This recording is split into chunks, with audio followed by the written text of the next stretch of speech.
صلاة الله سلام الله على الهادي السلام عليكم ورحمة الله وبركاته.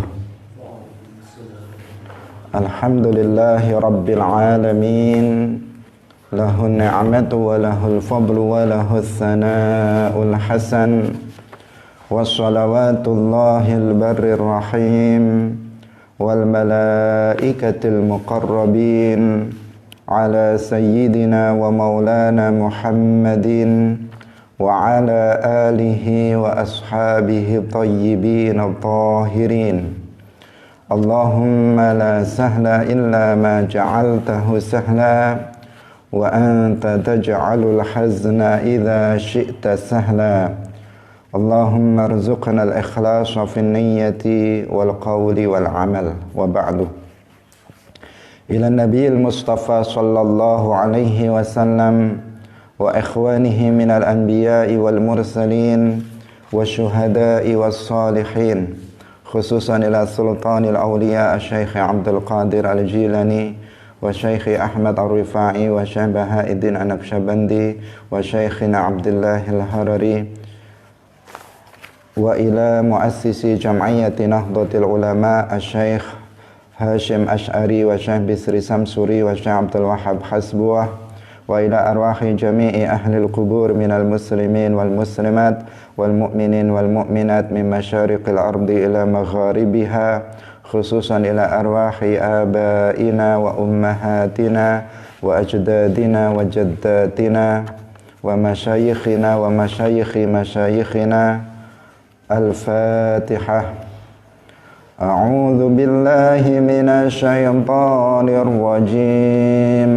بسم الله الرحمن الرحيم. الحمد لله رب العالمين الرحمن الرحيم مالك يوم الدين إياك نعبد وإياك نستعين اهدنا الصراط المستقيم صراط الذين أنعمت عليهم غير المغضوب عليهم ولا الضالين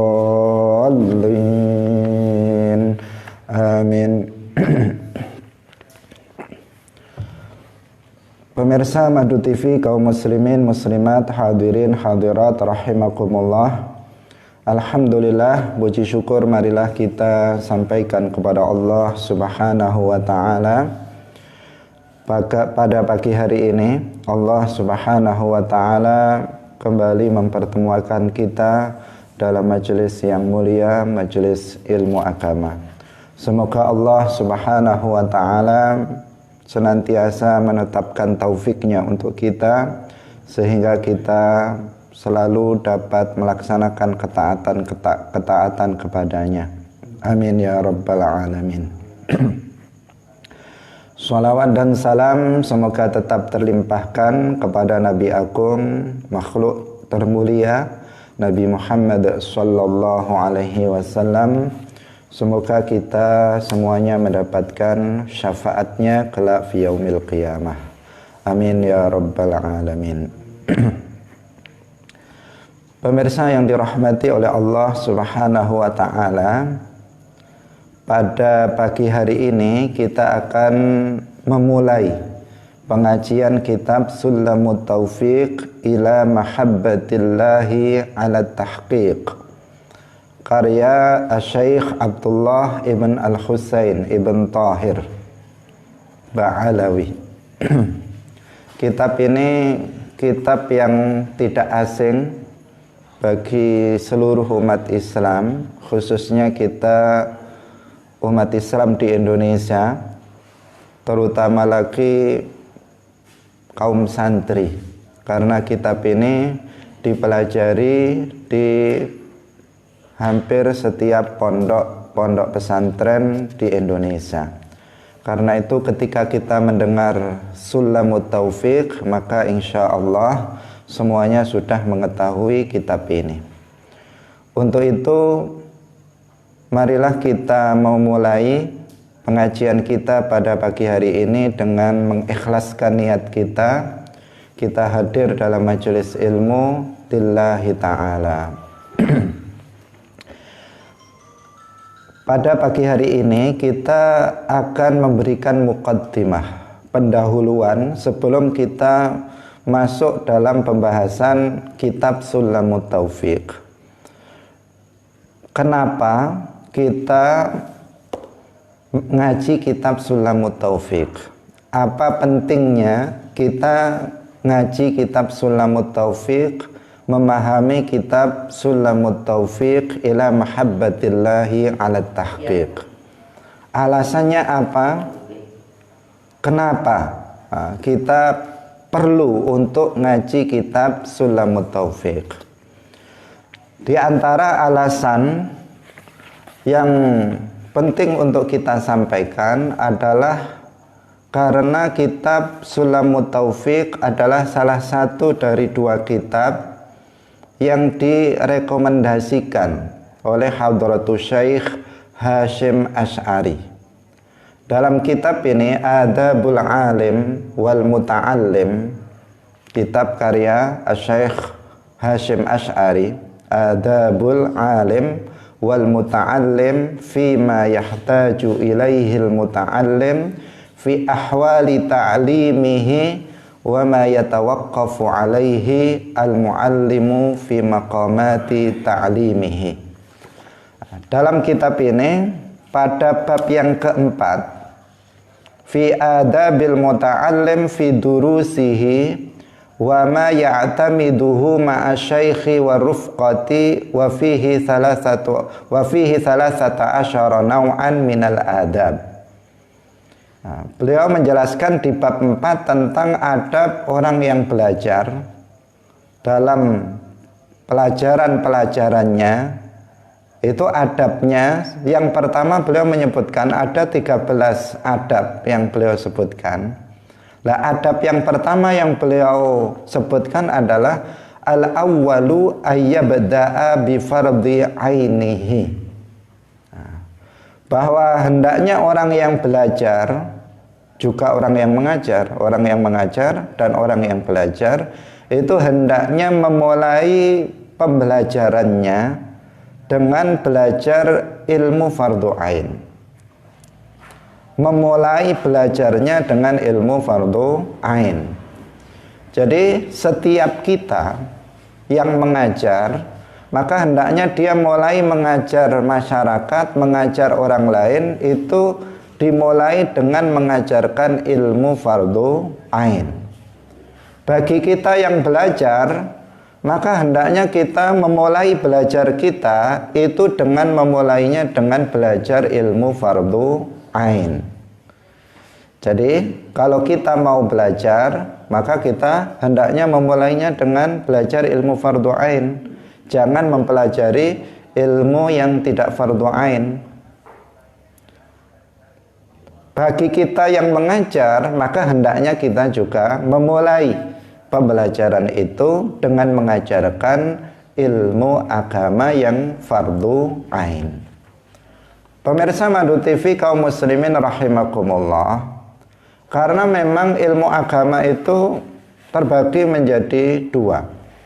Secara umum, secara garis besar, ilmu agama itu terbagi menjadi dua. Yang pertama, ilmu din talabuhu fardun ainiyun. Ilmu agama yang hukum mempelajarinya itu adalah fardu ain. Itu yang pertama. Ilmu agama, ilmu din talabuhu fardun ainiyun. Ilmu agama yang hukum mempelajarinya fardu ain. Apa artinya? Artinya wajib bagi setiap muslim untuk mempelajarinya.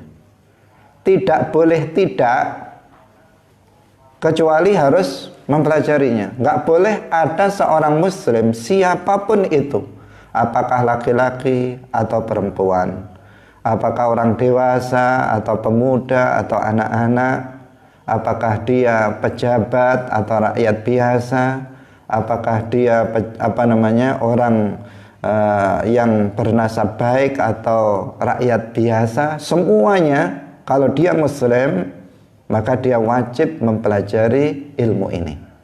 Ini yang disebut dengan apa? Ilmu fardu ain, ilmu din talabuhu fardun ainiyun. Ilmu agama yang hukum mempelajarinya adalah fardu ain. Kenapa ilmu ini disebut sebagai ilmu fardu ain? Karena setiap muslim itu pasti membutuhkannya.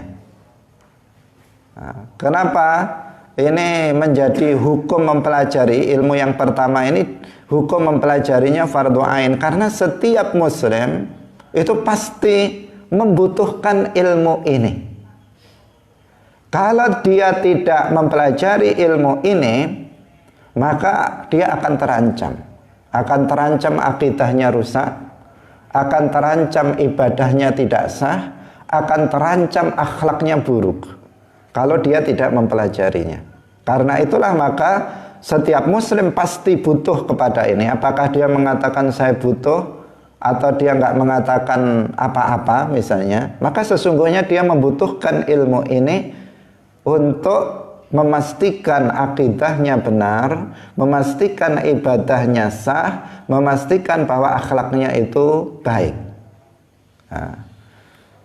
Karena setiap muslim itu membutuhkan terhadap ilmu ini, maka ilmu ini tergolong sebagai ilmu yang hukum mempelajarinya itu fardu ain.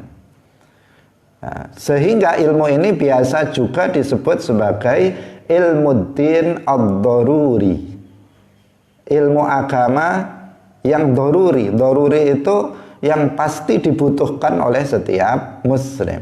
Nggak bisa seseorang nggak butuh terhadap ilmu ini untuk keselamatan dia.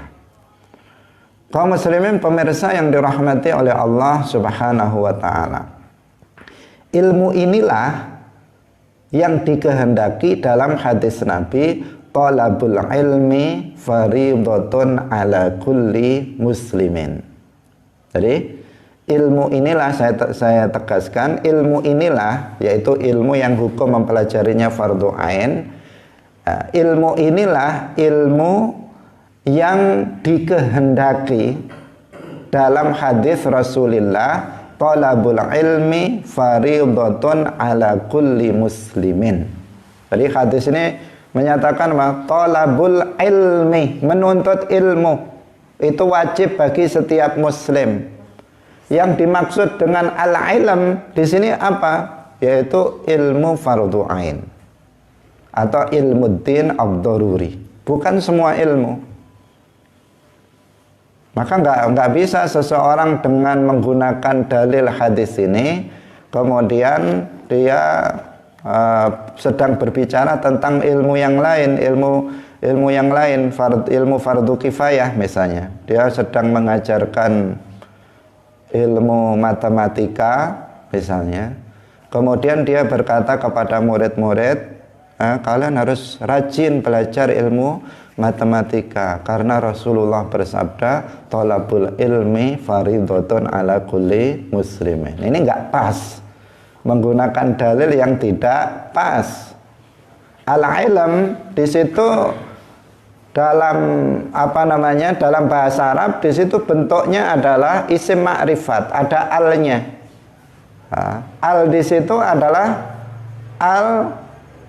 al-ahdiyah, yang menunjukkan tertentu, bahwa talabul ilmi artinya menuntut ilmu yang sudah tertentu, yaitu ilmu yang diajarkan oleh Rasulullah kepada setiap para sahabatnya.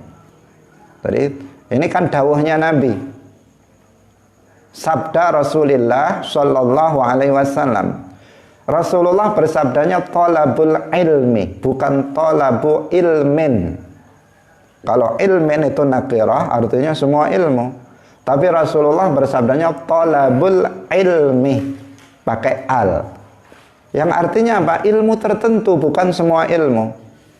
Talabul ilmi, menuntut ilmu, yaitu ilmu din ad-daruri, ilmu agama yang pokok, ilmu agama yang hukum mempelajarinya itu wajib bagi setiap muslim, faridatun ala kulli muslimin.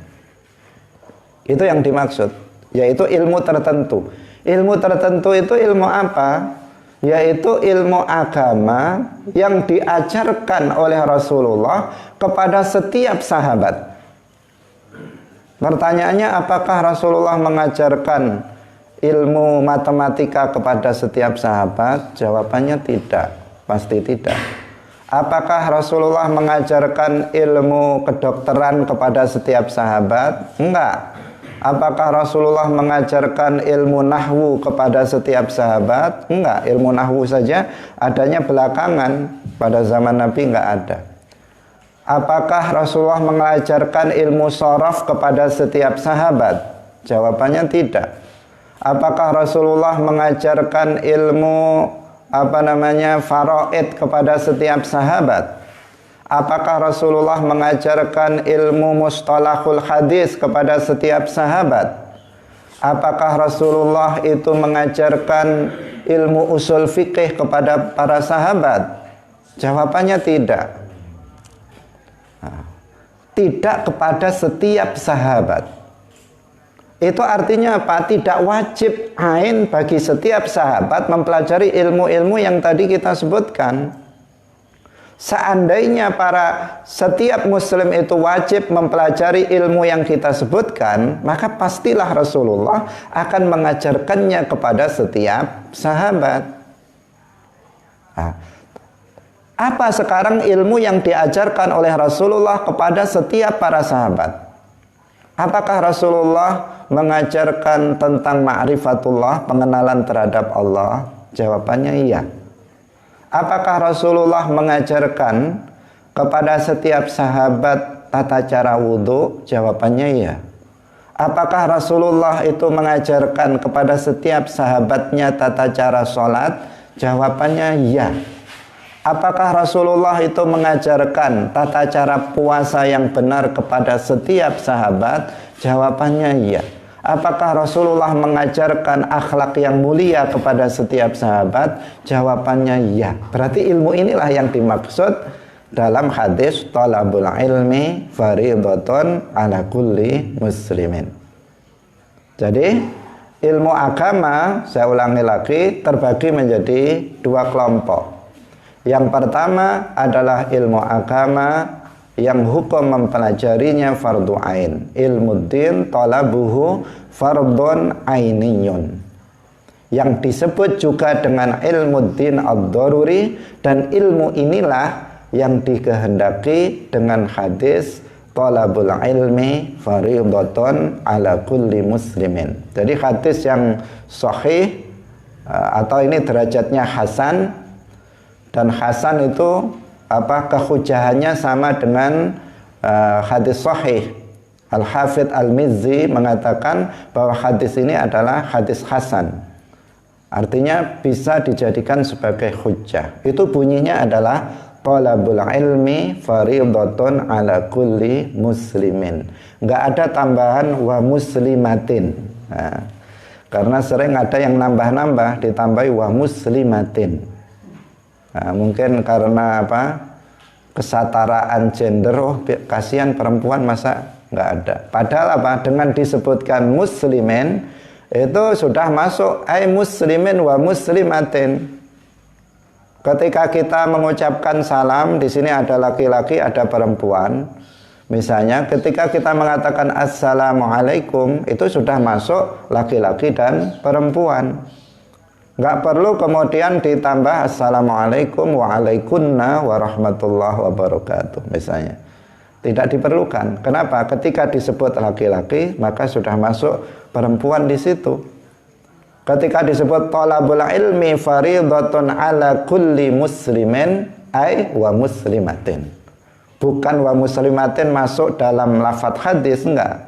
Tidak masuk. Enggak ada riwayat yang menyebutkan talabul ilmi fardhatun ala kulli muslimin ditambah wa muslimatin, itu tidak ada. Tidak ada redaksi hadis yang sabit dengan ada penambahan itu. Tetapi ketika disebut ala kulli muslimin, yang dimaksud juga wa muslimatin. Kaum muslimin pemirsa yang dirahmati oleh Allah Subhanahu wa taala. Nah, ilmu yang hukum mempelajarinya itu ilmu fardhu ain itu ada dua. Ada dua. Yang pertama namanya ilmul hal, namanya ilmul hal, yaitu ilmu agama yang fardhu ain yang wajib dipelajari seketika tanpa boleh ditunda. Tanpa boleh ditunda. Begitu seorang muslim itu balik, dia harus sudah paham tentang ilmu ini. Kalau tidak, maka terancam tadi akidahnya akan rusak, ibadahnya, sholatnya, wudhunya, mandinya akan nggak sah. Akhlaknya juga akan terancam tidak baik. Ini namanya ilmu agama yang hukum mempelajarinya wajib ain fil hal, seketika itu tanpa boleh ditunda-tunda. Nggak boleh seseorang nanti saja saya belajarnya, nggak boleh. Tetapi dia harus, begitu dia sudah balik, dia harus sudah memahami ilmu ini. Nah, ilmu ini, ilmu agama yang ilmul hal ini wajib diajarkan oleh kedua orang tua kepada anak ketika anak umur 7 tahun.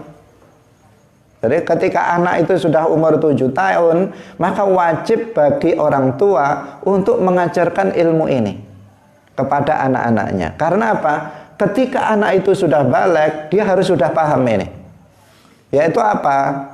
Yang pertama ilmu tentang ma'rifatullah dan ilmu tentang ma'rifatul Rasul. Tentang mengenal Allah dan mengenal Rasulullah. Mengenal Allah dengan mengetahui sifat-sifatnya. Wujud, qidam, baqa, mukhalafatul lil hawadisi dan seterusnya.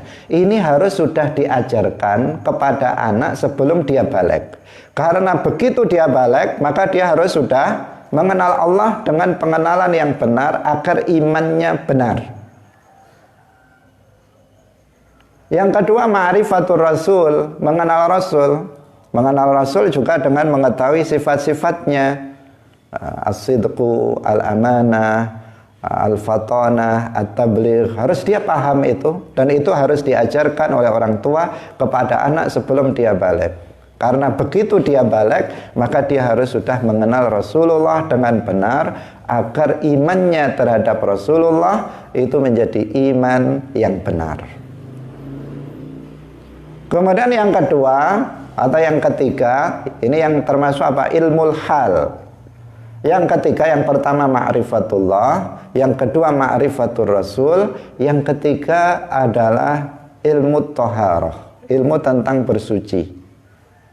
Tentang wudhu, bersuci itu apa? Tentang wudhu, tentang mandi, mandi wajib, kemudian tentang tata cara menghilangkan najis. Jadi kalau seseorang sudah balik harus sudah tahu, kalau misalnya ini ada lantai kena najis, bagaimana cara mensucikannya, dia harus sudah tahu. Nggak boleh tidak tahu. Kalau nggak tahu bagaimana nanti sholatnya, nasib sholatnya. Kalau misalnya pakaiannya kena najis, bagaimana cara menghilangkannya, mensucikannya, dia harus sudah tahu ketika anak itu sudah balik. Karena ini terkait dengan masalah sah atau tidaknya sholat seseorang. Wudhunya harus benar, harus tahu rukun wudhu itu apa, hal-hal yang membatalkan wudhu itu apa, harus sudah tahu. Rukun mandi itu apa saja, kemudian yang hadas besar itu apa saja, harus sudah tahu. Kalau enggak, bagaimana nanti sholatnya? Karena sholat tidak sah tanpa suci dari najis dan hadas. Ini tentang taharah. Jadi taharah itu tiga ini yang dimaksud, yaitu wudhu untuk menghilangkan hadas kecil, mandi untuk menghilangkan hadas besar, dan menghilangkan najis. Kalau najisnya itu ainiyah, bagaimana menghilangkannya? Jika najisnya itu hukmiyah, bagaimana cara menghilangkannya? Maka itu harus dipahami oleh setiap muslim. Ilmu tentang itu adalah ilmul hal, ilmu agama yang wajib dipelajari oleh setiap muslim tanpa boleh ditunda nanti-nanti. Karena jika ditunda akan mengancam keabsahan dari sholat yang kita lakukan. Kemudian ilmu tentang sholat ini juga wajib ain seketika, nggak boleh ditunda. Karena apa? Sholat ini kewajiban setiap hari. Bahkan setiap hari kita sholat 5 kali. Ada kewajiban sholat 5 kali dalam sehari semalam. Jika seseorang tidak mengetahui ilmu tentang sholat, maka di sini terancam sholatnya. Bagaimana cara menghadap kiblat, bagaimana cara menutup aurat yang benar, itu bagian dari syarat sah sholat. Bagaimana membaca Al-Fatihah yang benar, rukun sholat apa saja, yang membatalkan sholat apa saja, ini ilmu fardu ain. Kemudian ilmu tentang puasa, ini juga ilmu fardu ain, karena puasa wajib bagi setiap muslim 1 tahun sekali pada bulan Ramadan. Kemudian setelah itu adalah ilmu tentang akhlak, tentang dosa hati, tentang kewajiban hati, tentang dosa tangan, dosa mata, dosa telinga, dosa kaki, dosa perut, dosa kemaluan. Ini juga harus tahu. Apa yang haram dilihat, apa yang haram didengar, apa yang haram diucapkan, apa yang haram diperbuat oleh tangan kita, apa yang haram diperbuat oleh kaki kita, apa yang haram dimasukkan ke dalam perut kita, itu semuanya juga ilmu fardu ain, agar kita tidak jatuh pada perkara yang haram, agar kita terjaga akhlaknya. Nah, inilah beberapa contoh yang tergolong sebagai ilmu fardu ain yang tergolong ilmu hal. Nah, ini yang seketika harus dipelajari, nggak boleh ditunda-tunda lagi. Orang balik harus sudah paham ini. Nah, kalau enggak, maka dia harus belajar lagi. Kalau misalnya kita sudah tua tetapi belum paham ini, maka dia harus belajar ini. Kalau enggak, maka enggak lepas. Tanggung jawab dia tidak lepas. Pertama, dia akan mempertanggungjawabkannya di akhirat. Wajib itu apa hukumannya? Apa pengertiannya? Wajib itu jika dipelajari, maka dia berpahala. Jika tidak dipelajari, dia berdosa. Itu namanya wajib. Rasulullah mengatakan, "Thalabul ilmi fardhatun ala kulli muslimin", wajib. Artinya kalau ada seseorang mati, dia belum pernah belajar akidah, ma'rifatullah, ma'rifatur rasul. Dia mati belum pernah belajar tata cara wudhu, belum pernah belajar tata cara sholat, belum pernah belajar tata cara menghilangkan najis misalnya. Dia sudah mati belum belajar ilmu ini, maka di akhirat dia akan dihisab oleh Allah dan dia akan mempertanggungjawabkan karena dia tidak menjalankan kewajiban. Seperti halnya sholat 5 waktu, hukumnya wajib, nanti akan dihisab pada hari kiamat. Thalabul ilmi yang bagian pertama ini hukumnya juga wajib. Jika seseorang tidak mempelajarinya, maka dia akan mempertanggungjawabkannya nanti di akhirat. Ini satu. Yang kedua, dia terancam akidahnya, ibadahnya, dan akhlaknya kalau dia tidak mempelajari ilmu ini yang disebut dengan ilmu hal. Kemudian bagian yang kedua adalah ilmu din talabuhu fardun ainiyun, yang kewajibannya itu adalah inda wurudis sabab.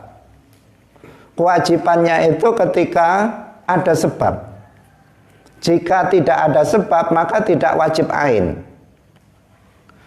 Contohnya apa? Ilmu tentang ahkamuz zakah, tentang hukum-hukum terkait masalah zakat.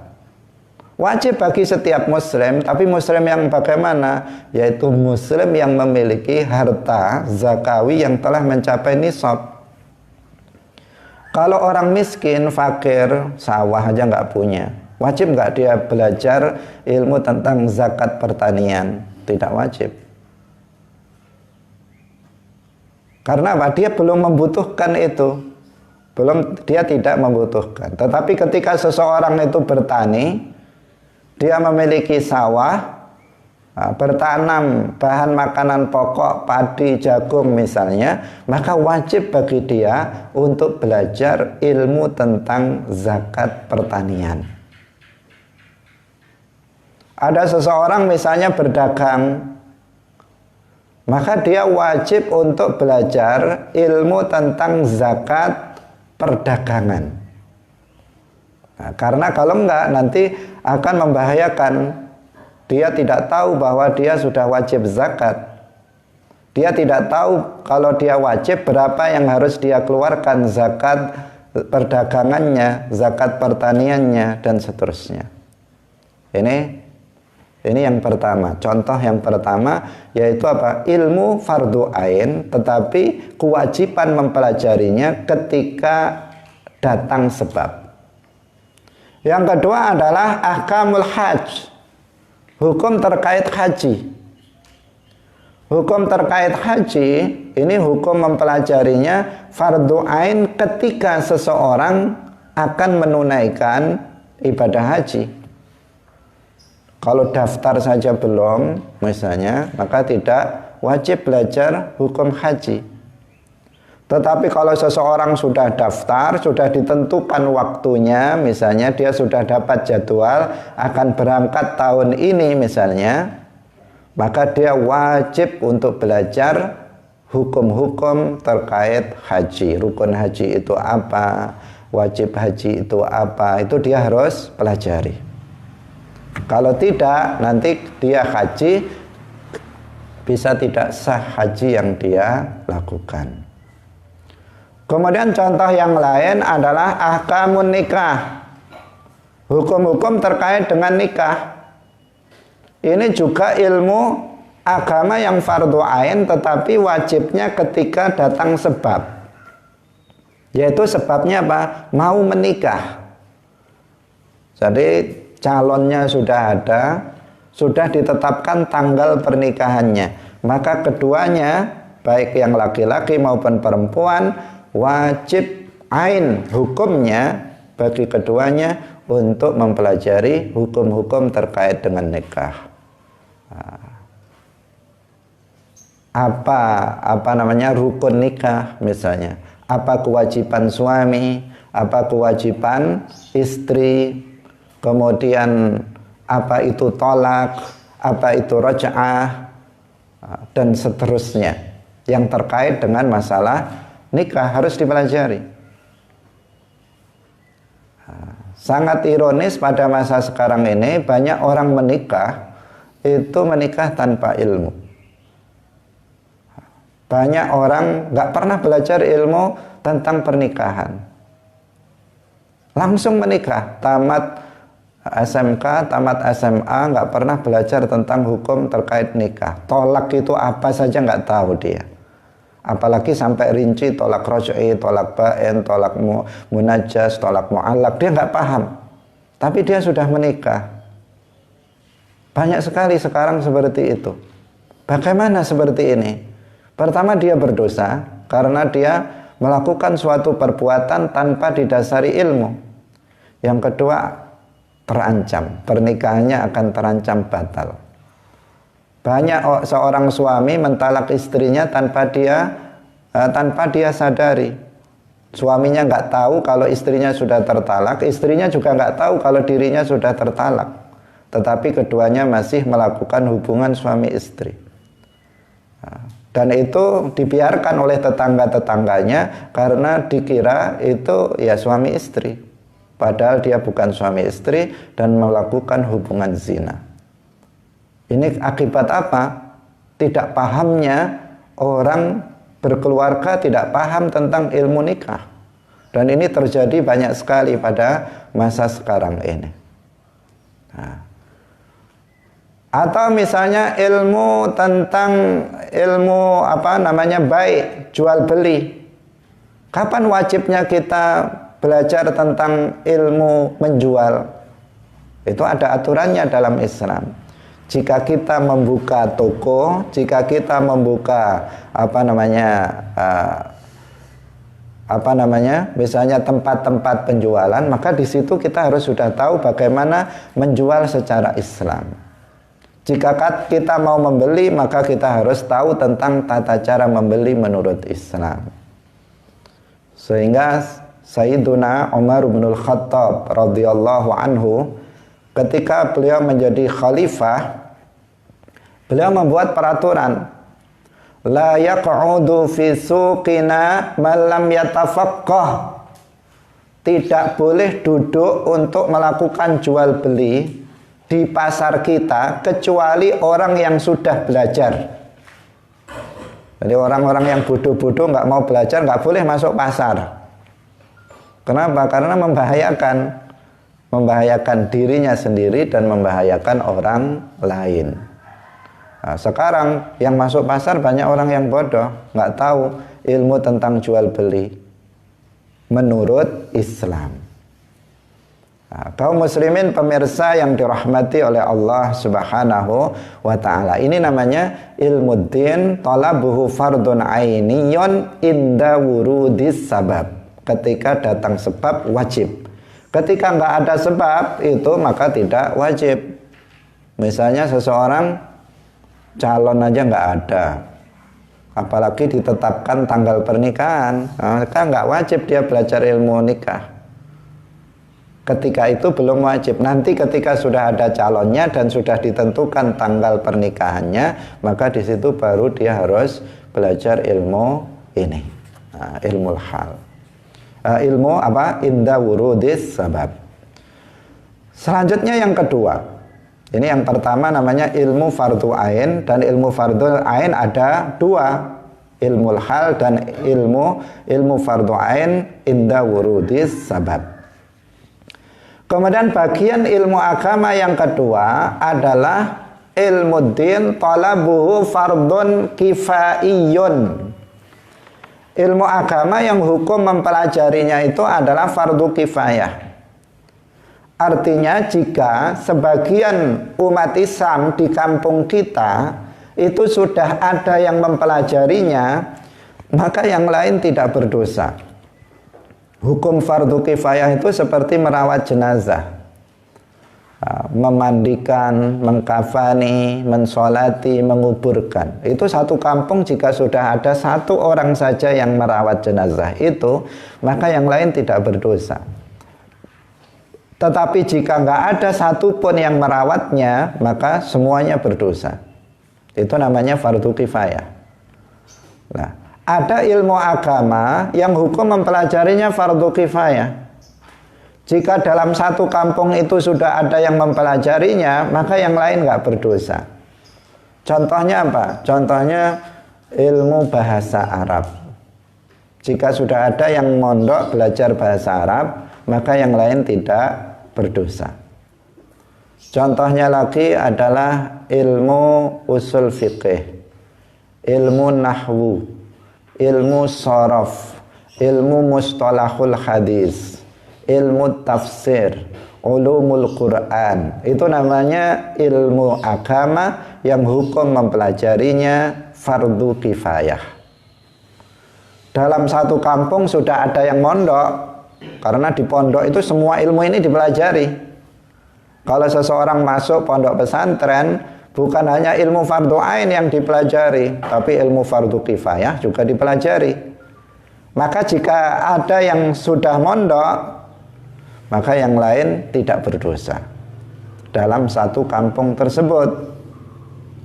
Nah, karena apa? Sudah ada yang mewakili untuk mempelajari ilmu fardu kifayah ini. Termasuk ilmu kedokteran, itu ilmu fardu kifayah.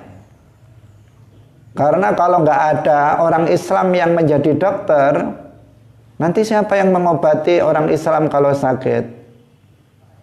Apakah mau berobat kepada orang kafir? Sementara orang kafir, ya kalau dia bisa dipercaya. Nah, maka harus ada orang Islam yang belajar ilmu kedokteran, yang menjadi dokter. Harus ada orang Islam juga yang belajar tentang bagaimana membuat pakaian, ilmu apa ya, desain apa namanya itu. Ya, kemudian desain pakaian juga harus ada orang Islam yang belajar ilmu tentang bangunan, menjadi seorang arsitek, harus ada. Ini wajib kifayah. Karena kalau nggak ada, siapa nanti yang membangunkan rumah untuk umat Islam sehingga umat Islam bisa terjaga dari panas dan dingin. Nah, ini namanya ilmu fardu kifayah. Nggak semuanya harus mempelajarinya, tetapi sebagian dari umat Islam harus ada yang mempelajarinya. Kaum muslimin pemirsa yang dirahmati oleh Allah Subhanahu wa taala. Kita kembali kepada dawuhnya Mbah Hasyim Asy'ari. Dalam kitab Adabul Alim wal Muta'allim ini, Mbah Hasyim Asy'ari beliau dawuh bahwa al-awwalu ayyabda'a bi fardhi ainihi. Hendaknya orang yang belajar dan mengajar itu memulainya dengan ilmu fardhu ain. Jadi kalau kita belajar harus mulai dari ilmu fardhu ain dan dimulai lagi dari ilmu hal. Ilmu hal berarti harus belajar tentang ma'rifatullah. Ini harus diprioritaskan, harus diutamakan. Harus belajar tentang ma'rifatullah, tentang ma'rifatul rasul, tentang taharah, tentang sholat, tentang puasa, kemudian tentang akhlak, tentang kewajiban hati, maksiat anggota badan. Itu harus didahulukan sebelum belajar yang lain. Ini dawuhnya Mbah Hasyim Asy'ari, ayyabda'a bi fardhi ainihi. Jangan loncat, sholat belum bisa sudah belajar yang lain. Sudah belajar yang lainnya. Sholat belum bisa, dia sudah kemana-mana yang dipelajari. Bahasa Arab dipelajari sampai sampai mati-matian, sementara dia belum bisa sholat, belum bisa taharah, belum bisa mengenal Allah dengan benar. Nah, ini masalah. Maka seseorang harus mempelajari lebih dulu. Yang pertama adalah ilmu fardhu ain. Kemudian di akhir adab yang pertama ini, Mbah Hasyim Asy'ari itu dawuh begini. Wa qad dzakara dzalika kullahu al-Imamul Ghazali fi bidayatil hidayati wa Sayyidu Abdullah ibn Tahirin fi Sulamit Taufiqi rahimahumallahu ta'ala. Mbah Hasyim Asy'ari menyebutkan dan telah menyebutkan semua ilmu fardhu ain itu.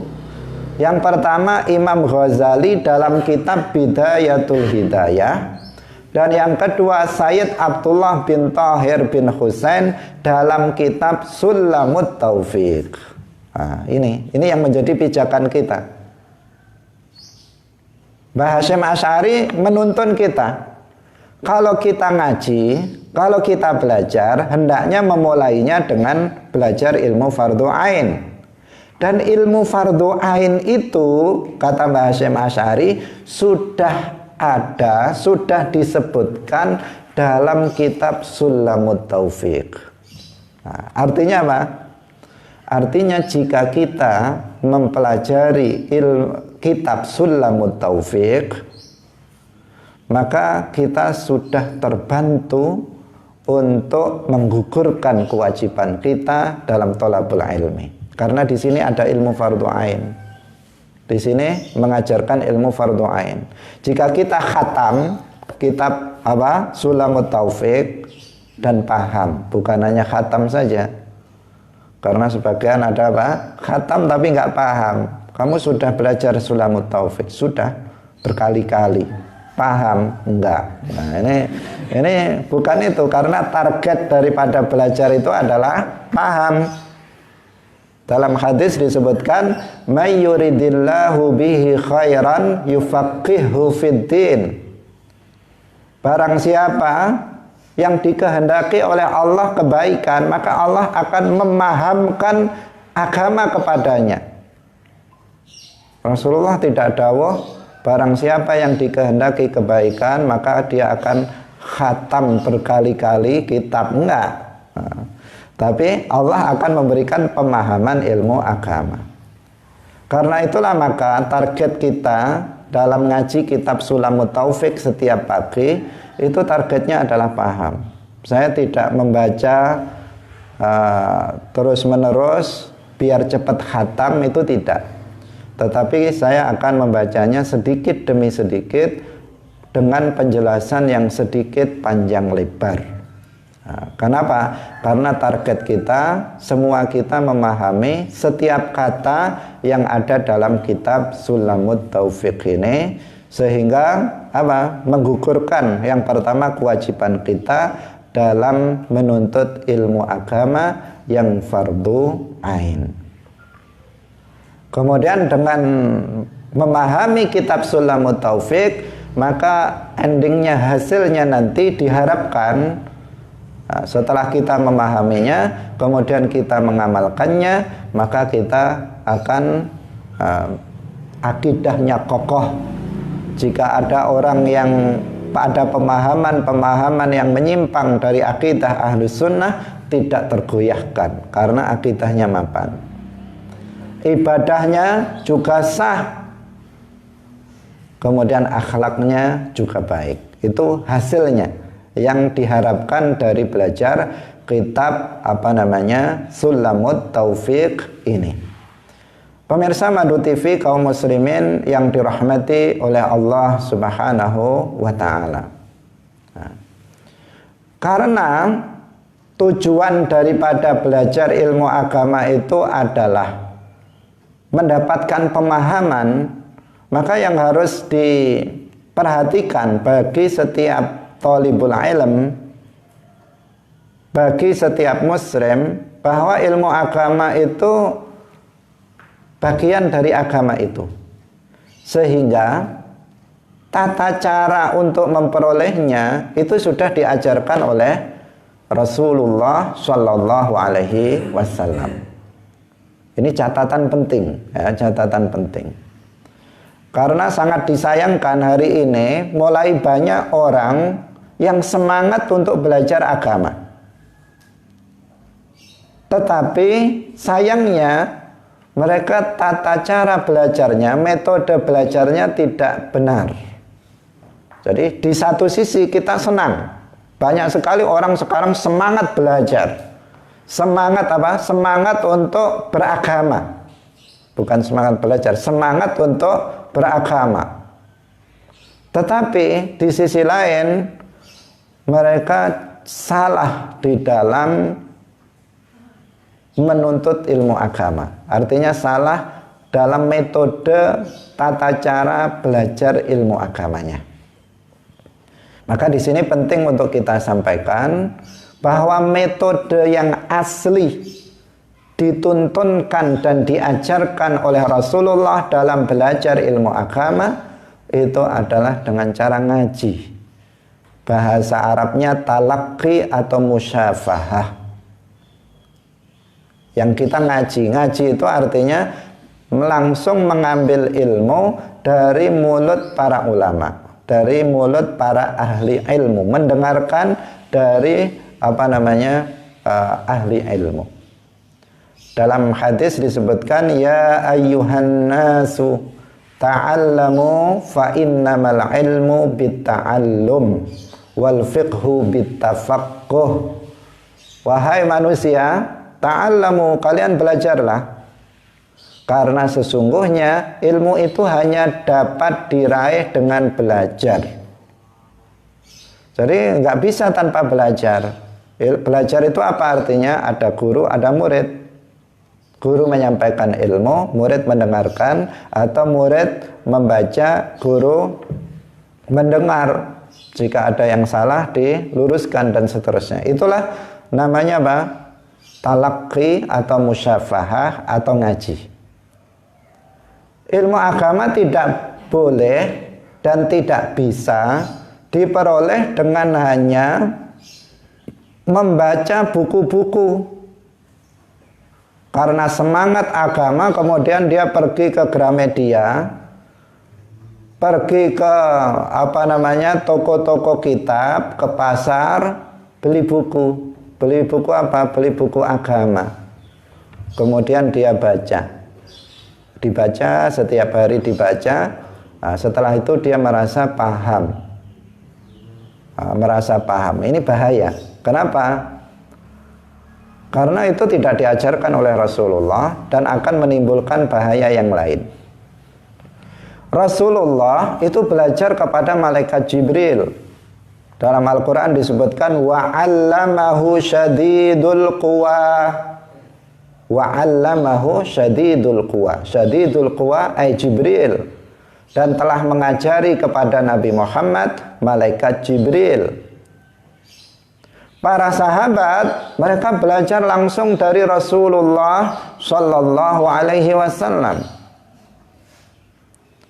Para tabi'in mereka belajar kepada para sahabat.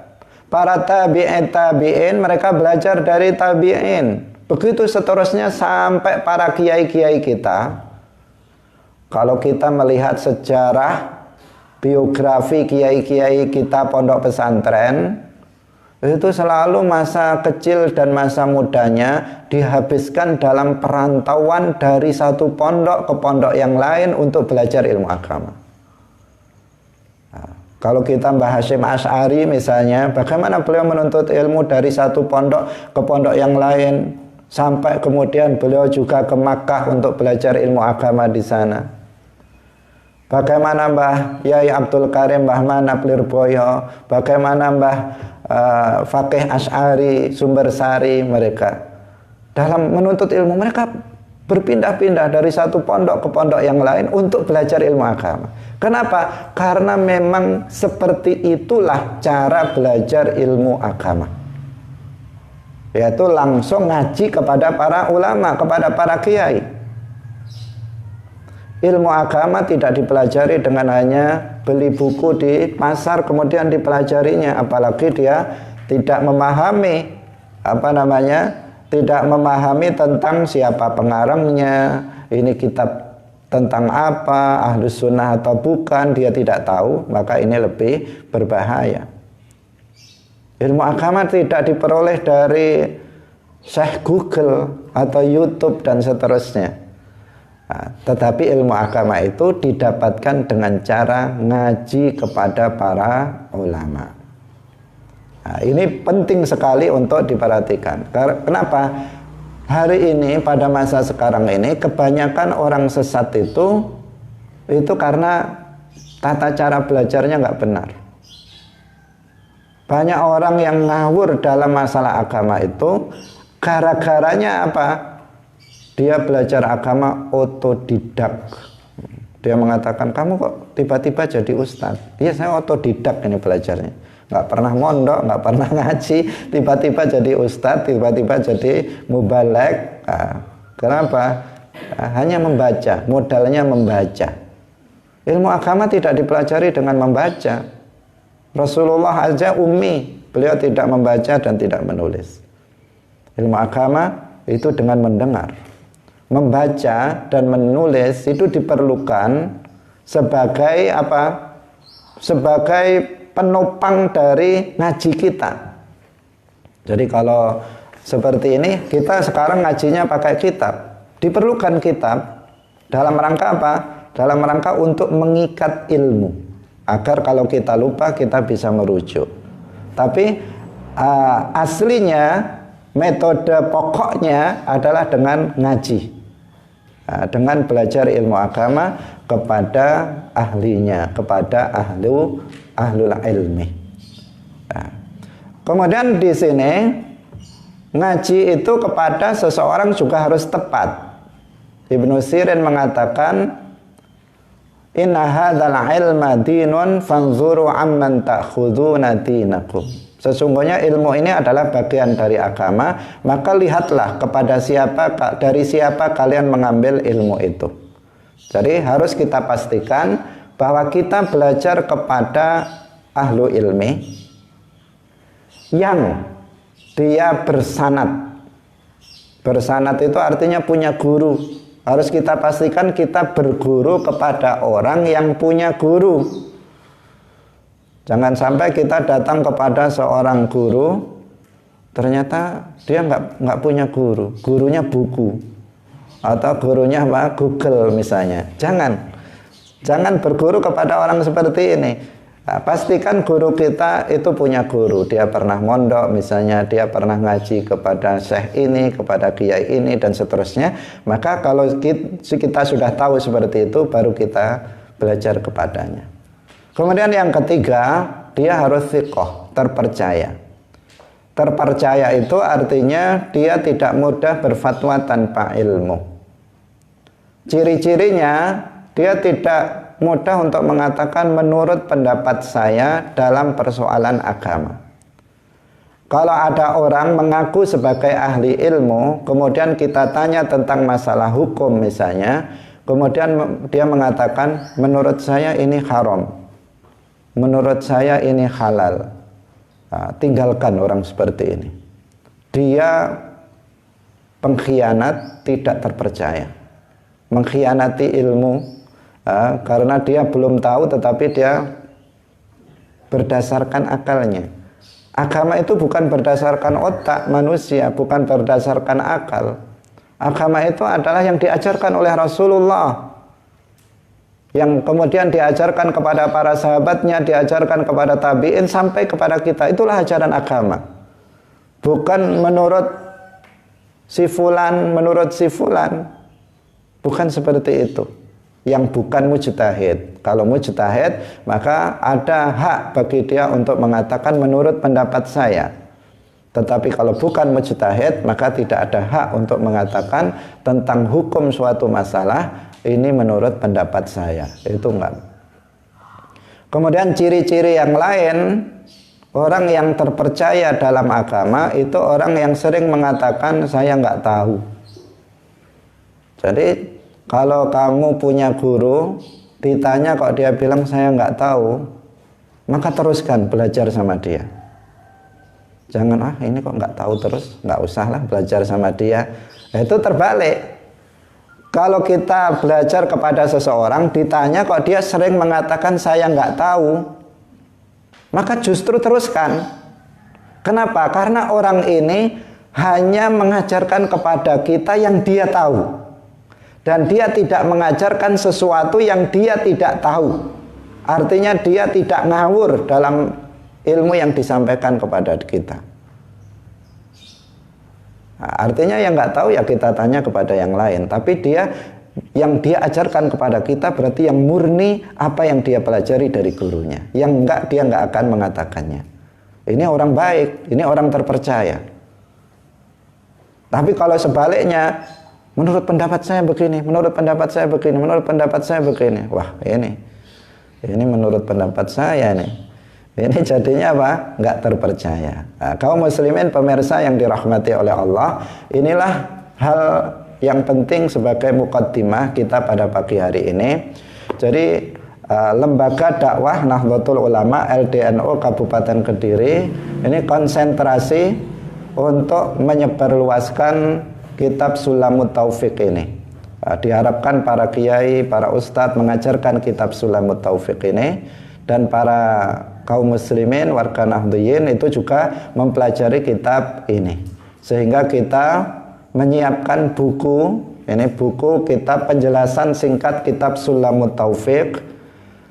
Ini penting sebagai bahan pegangan bagi para ustadz, bagi para mubaligh, bagi para guru, dan juga bagi kaum muslimin secara umum. Kita siapkan buku ini, dan dalam pengajian kitab ini, pengajian kita setiap pagi, pengajian kitab Sulamut Taufik, kita berpegang penjelasannya, mengikuti alur dari penjelasan singkat kitab Sulamut Taufik ini.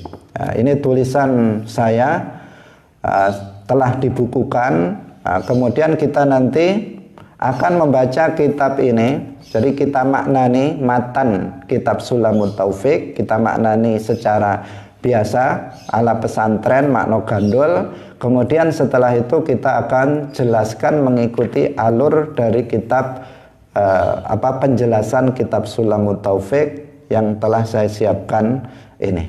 Nah, itu semoga bermanfaat, semoga Allah memberikan keistiqomahan kepada kita semuanya. Amin ya rabbal alamin. Barakallahu fikum wallahul muwaffiq ila aqwamit thoriq.